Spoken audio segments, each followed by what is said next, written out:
Hi folks, it's Charlie. I'm in the yard again. I was going to try and focus on the lovely lavender that's you can see in the background of this video. However, it was really hard to focus on. So next to the lovely lavender is a blueberry plant, which I'm very grateful is giving fruit this year.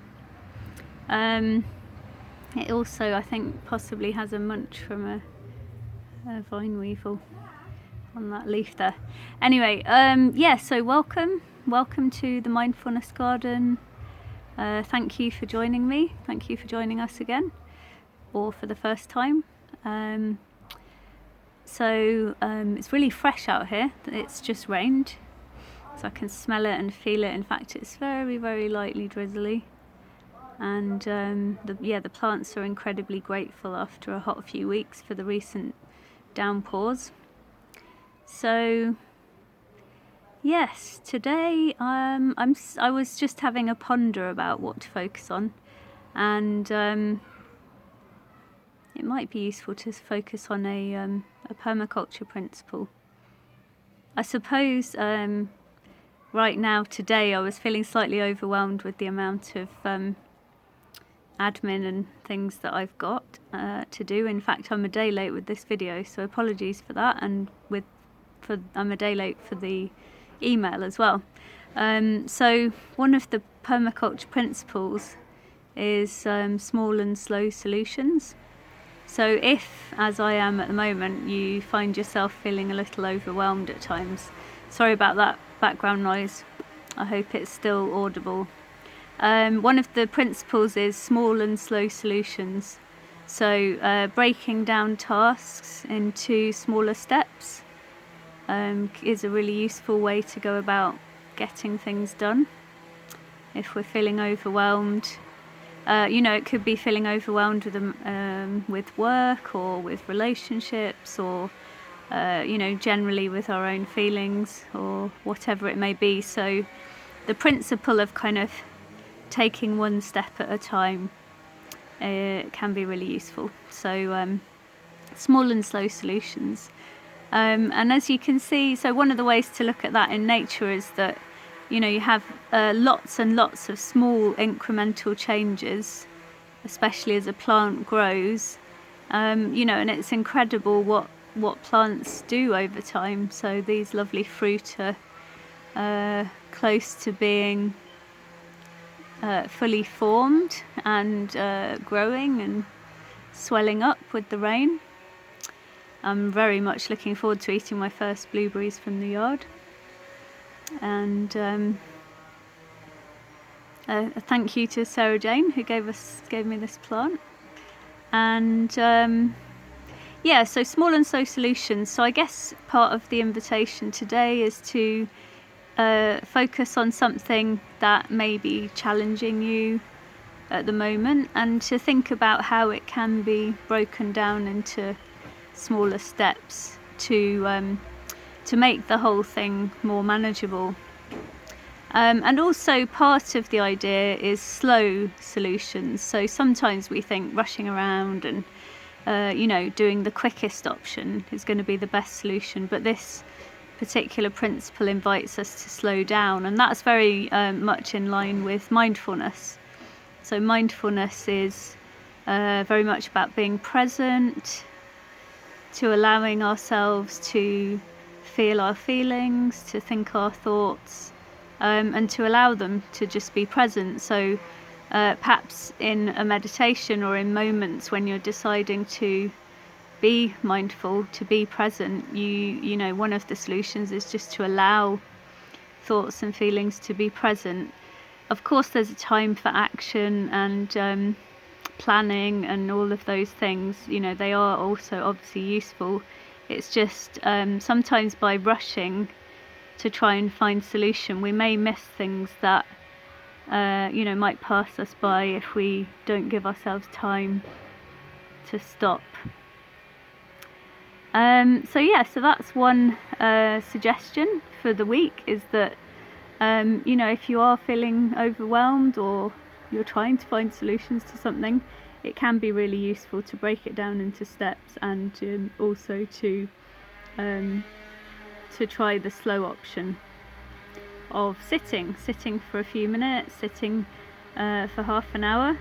I think there's a saying, I think it's been attributed to many different people, and certainly has been attributed to Buddhist thinking, whether that's true or not, is if you're too busy to spend an hour in nature, or you're too busy to spend an hour being mindful, then you need to spend 2 hours. So the idea really is that if you think you're too busy, or you feel too busy, then you know, probably the best thing you can do is spend that time. So I suppose that saying just illustrates how valuable slowing down, taking stock, you know, taking things slowly, breaking things down can be. Sorry, I really hope this noise is not too overbearing. I somehow managed to choose the exact moment my neighbour started vacuuming. But anyway, so hopefully you can hear me. I will check this, and I'll upload it if it's audible. If not, I'll have to do it again. Hopefully, otherwise it's just a homely background noise. So yeah, so apart from that, I guess I invite you to enjoy the senses. So whilst you slow down, whilst you take time to feel your way into slower solutions, you know, try to enjoy the senses and come back to your breath. These are really useful techniques of mindfulness. So for example, right now I'm sat in the yard and the soil is looking lovely and dark because it's been rained on, and smells delicious, and you know, the leaves are all shiny with the water. You know, so taking all that in with your senses, drinking it in, as some people say, drinking it in with your senses, and you know, appreciating. So, you know, very often we come back to the same kind of core techniques, which are both common in mindfulness and nature connection. You know, it links to indigenous wisdom, being having knowledge which is embodied. So indigenous peoples of the world and people who work with traditional practices, you know, very much embody what it is to be a natural being, you know, to use all the senses, to use the breath, you know, to slow down, to notice, appreciate, and to share gratitude. So we're not reinventing the wheel here, and you know, it is with deep appreciation. Here goes the vacuum again, sorry about that. Here it is with deep appreciation and gratitude for anyone who is teaching this wisdom, and it comes from many traditions. So the idea of nature connection and the idea of mindfulness, you know, there are lots of trajectories for coming to the same place of working or allowing ourselves to be as present as possible, and to connect with ourselves, with each other, with nature, with you know, the fact that we're part of something much bigger, with the ideas of respecting all life, all living beings, whether they're plants, animals. You know, for some people this might seem a stretch, but for rocks and you know, other elements. So this wisdom is it's there in many traditions.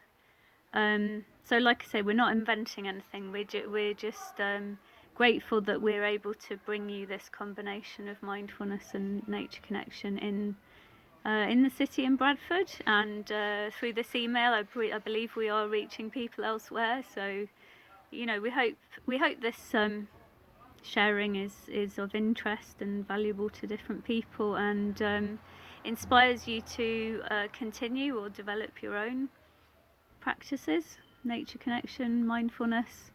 I should mention in this email that we are currently running a small online group for the Mindfulness Garden, and we've got another couple of weeks on that, and then after that we will be looking at whether we can open up again or whether we'll continue online. And the Leeds Mindfulness Co-op do also offer mindfulness currently online. So if you are wanting any extra time to practice with others, then feel free to get in contact with us. That's what we're here for. So I hope this video has been of interest and it's not been too noisy, and I hope you are appreciating the weather with its changes. We are back to a sunny day today with some slight showers this evening, so it's getting mixed up again. Hopefully see you soon on another video, and maybe in person when we can open at the farm. So we will be letting people know when that might be, but we are still considering that. Okay, thank you. Bye for now.